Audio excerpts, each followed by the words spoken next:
This is Audible. I Am Malala, written by Malala Yousafzai, with Christina Lamb and read by Archie Punjabi, with the prologue read by Malala Yousafzai. To all the girls who have faced injustice and been silenced, together we will be heard. Prologue. I am Malala. I come from a country which was created at midnight. When I almost died, it was just after midday. 1 year ago, I left my home for school and never returned. I was shot in the head by a Taliban bullet and was flown out of Pakistan unconscious. Some people say I will never return home, but I believe firmly in my heart that I will. To be torn from the country that you love is not something to wish on anyone. Now, every morning when I open my eyes, I long to see my old room full of my things, my clothes all over the floor and my school prizes on the shelves. Instead, I'm in a country which is 5 hours behind my beloved homeland Pakistan and my home in the Swat Valley. But my country is centuries behind this one. Here, there's every convenience you can imagine. Water running from every tap, hot or cold as you wish. Lights at the flick of a switch. Day and night, no need of oil lamps. Ovens to cook on that don't need anyone to go and fetch gas cylinders from the bazaar. Here, everything is so modern. One can even find food ready cooked in packets. When I stand in front of my window and look out, I see tall buildings, long roads full of vehicles moving in orderly lines, neat green hedges and lawns, and tidy pavements to walk on. I close my eyes and for a moment, I am back in my valley. The high snow-topped mountains, green waving fields and fresh blue rivers. And my heart smiles when it looks at the people of Swat. My mind transports me back to my school. And there I am, reunited with my friends and teachers. I meet my best friend Muniba, and we sit together, talking and joking as if I had never left. Then I remember I am in Birmingham, England. The day when everything changed was Tuesday, the 9th of October, 2012. It wasn't the best of days to start with, as it was the middle of school exams. Though, as a bookish girl, I didn't mind them as much as some of my classmates. That morning we arrived in the narrow mud lane of Haji Baba Road in our usual procession of brightly painted rickshaws, sputtering diesel fumes, each one crammed with 5 or 6 girls. Since the time of the Taliban, our school has had no sign, and the ornamented brass door in a white wall across from the woodcutter's yard gives no hint of what lies beyond. For us girls, that doorway was like a magical entrance to our own special world. As we skipped through, we cast off our headscarves like winds puffing away clouds to make way for the sun, then ran helter-skelter up the steps. At the top of the steps was an open courtyard with doors to all the classrooms. We dumped our backpacks in our rooms, then gathered for morning assembly under the sky. Our backs to the mountains as we stood to attention. One girl commanded, "Asan Bash," or "Stand at ease." And we clicked our heels and responded, "Allah." Then she said, "Hoshar," or "Attention," and we clicked our heels again Allah. The school was founded by my father before I was born, and on the wall above us, Khushal School was painted proudly in red and white letters. We went to school 6 mornings a week, and as a 15-year-old in year 9, my classes were spent chanting chemical equations or studying Urdu grammar, writing stories in English with morals like haste makes waste, or drawing diagrams of blood circulation. Most of my classmates wanted to be doctors. It's hard to imagine that anyone would see that as a threat. Yet, outside the door to the school lay not only the noise and craziness of Mingora, the main city of Swat, but also those like the Taliban who think girls should not go to school. That morning had begun like any other, though a little later than usual. It was exam time, so school started at 9 instead of 8, which was good as I don't like getting up and can sleep through the crows of the cocks and the prayer calls of the muezzin. First, my father would try to rouse me. "Time to get up, Janiman," he would say. This means soulmate in Persian. And he always called me that at the start of the day. "A few more minutes, Abba, please," I would beg, then burrow deeper under the quilt. Then my mother, Torpekai, would come. "Pisho," she would call. This means cat, and is her name for me. At this point, I would realize the time and shout, "Bhabhi, I'm late." In our culture, every man is your brother, and every woman your sister. That's how we think of each other. When my father first brought his wife to school, all the teachers referred to her as my brother's wife or Bhabhi. That's how it stayed from then on. We all call her Bhabhi now.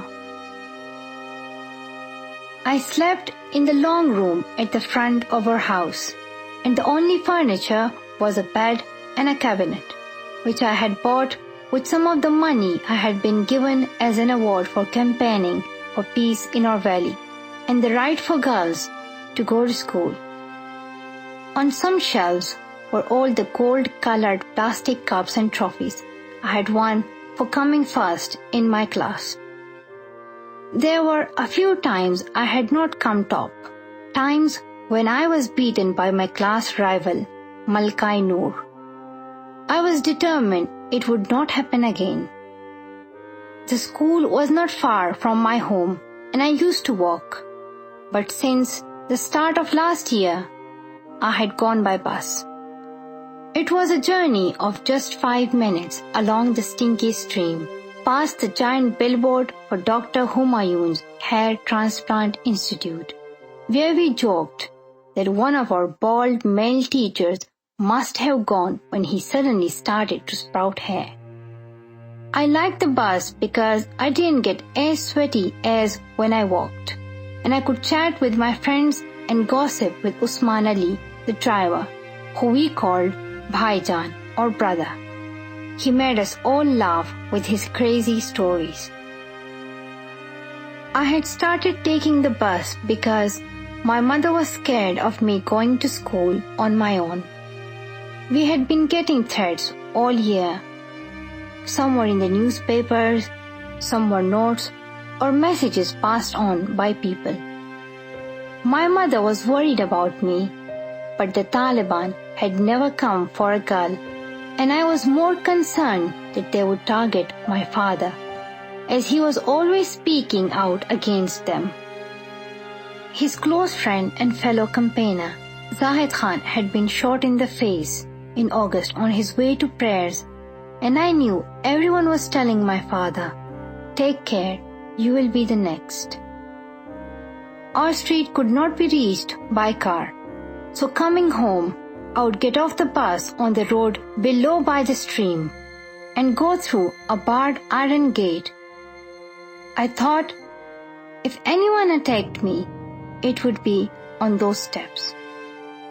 Like my father, I have always been a daydreamer, and sometimes in lessons my mind would drift, and I would imagine that on the way home a terrorist might jump out and shoot me on those steps. I wondered what I would do. Maybe I would take off my shoes and hit him, but then I would think, if I did that, there would be no difference between me and a terrorist. It would be better to plead. Okay, shoot me, but first listen to me. What you are doing is wrong. I'm not against you. I just want every girl to go to school. I wasn't scared, but I had started making sure the gate was locked at night and asking God what happens when you die. I told my best friend Muniba everything. We'd lived on the same street when we were little and been friends since birth. And we shared everything, Justin Bieber songs and Twilight movies, the best face lightening creams. Her dream was to be a fashion designer, although she knew would never agree to it. So she told everyone she wanted to be a doctor. It's hard for girls in our society to be anything other than teachers or doctors if they can work at all. I was different. I never hid my desire when I changed from wanting to be a doctor to wanting to be an inventor or a politician. Muniba always knew if something was wrong. Don't worry, I told her. The Taliban have never come for a small girl. When our bus was called, we ran down the steps. The other girls all covered their heads before emerging from the door and climbing up into the back. The bus was actually what we call a Dyna, a white Toyota Town Ace truck with 3 parallel benches, one along either side and one in the middle. It was crammed with 20 girls and 3 teachers. I was sitting on the left between Muniba and a girl from the year below called Shazia Ramzan, with our exam folders cradled in our arms. After that, it is all a bit hazy. I remember that inside the Dyna was hot and sticky. The cooler days were late coming, and only the faraway mountains of the Hindu Kush had a frosting of snow. The back where we sat had no windows, just thick plastic sheeting at the sides, which flapped and was too yellowed and dusty to see through. All we could see was a little stamp of open sky out of the bag and glimpses of the sun. At that time of day, a yellow orb floating in the dust that streamed over everything. I remember that the bus turned right off the main road at the army checkpoint, as always, and rounded the corner past the deserted cricket ground. I don't remember anymore. In my dreams about the shooting, my father is also in the bus, and he is shot with me. And then there are men everywhere, and I'm searching for my father. In reality, what happened was we suddenly stopped. On our left was the tomb of Sher Muhammad Khan, the finance minister of the first ruler of Swat, all overgrown with grass, and on our right the snack factory. We must have been less than 200 meters from the checkpoint. We couldn't see in front, but a young man with a goatee beard in light-colored clothes had stepped into the road and waved the van down. "Is this the Hushar school bus?" he asked our driver. Usman Baijan thought this was a stupid question as the name was painted on the side. "Yes," he said. "I need information about some children," said the man. "You should go to the office," said Usman Bhaijan. As he was speaking, another young man in white approached the back of the van. "Look, it's one of those journalists coming to ask for an interview," said Muniba. Since I had started speaking at events with my father to campaign for girls' education and against those like the Taliban who want to hide us away, journalists often came, even foreigners, though not like this in the road. The man was wearing a peaked cap. He looked like a college student. Then he swung himself onto the tailboard at the back and leaned in right over us. "Who is Malala?" he demanded. No one said anything, but several of the girls looked at me. I was the only girl with my face not covered. That is when he lifted up a black pistol. I later learned it was a Colt 45. Some of the girls screamed. Muniba tells me I squeezed her hand. My friends say he fired 3 shots, one after another. The first went through my left eye socket and embedded under my left shoulder. I slumped forward onto Muniba, blood coming from my left ear. So bullets hit the girls next to me. One bullet went into Shazia's left hand. The third went through her left shoulder and into the upper right arm of Kainat Riaz. My friends later told me that the gunman's hand was shaking as he fired. By the time we got to the hospital, my long hair and Muniba's lap were full of blood. Who is Malala?